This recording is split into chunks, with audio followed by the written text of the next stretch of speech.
pag-usapan naman natin ang ating ulat panahon, di ba? Kasi sabi nga natin, mga kabalita, di ba? Kumpara po nung mga nakarang araw, wala na tayo masyadong ulan ngayong umaga. Kaya thank God, pakita diba? ng siharing araw. Yan na kaya ang resulta ng paglabas sa ating PAR ng Bagyong Ineng. Kaninang madaling araw, naku, alamin na natin ang sagot mula kay Anjo Pertiera ng GMA Integrated News Weather Center.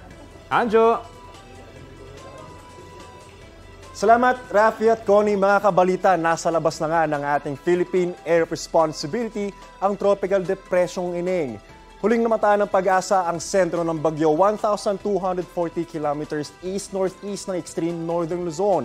May lakas yan na 55 kilometers per hour at bugsong aabot naman sa 70 kilometers per hour. Kumikilos po yan pa north-northeast at may bilis na 20 kilometers per hour. Base naman sa wind forecast track ng Metro Weather, tatahakin ng nasabing bagyo ang eastern coast ng Japan sa mga susunod na araw. Itinuturing na ito ng Japan Meteorological Agency na isang tropical storm at may international name na Yonyong. Kahit nasa labas na po ng ating PAR ang Bagyong Ineng, patuloy nitong hinahatak at pinalalakas ang hanging habagat. Pero nilawi lang natin mga kabalita, sa mga susunod na araw ay posibleng unti-unti na nangihina ang habagat dahil wala na po tayo nakikitang major weather disturbances na magpapalakas dito. Pero sa ngayon, dahil sa habagat, matataas pa rin po ang alon at delikado sa maliliit na sakyang pandagat ang pumalaot sa mga dagat na sakop ng Ilocos Region. Kasama po dyan ang Zambales, Bataan at northern coast ng Cagayan, kasama rin po ang mga isla ng Babuyan. Sa mga susunod na oras, asahan po ang pag-ulan sa halos buong bansa. Base po yan sa rainfall forecast ng Metro Weather.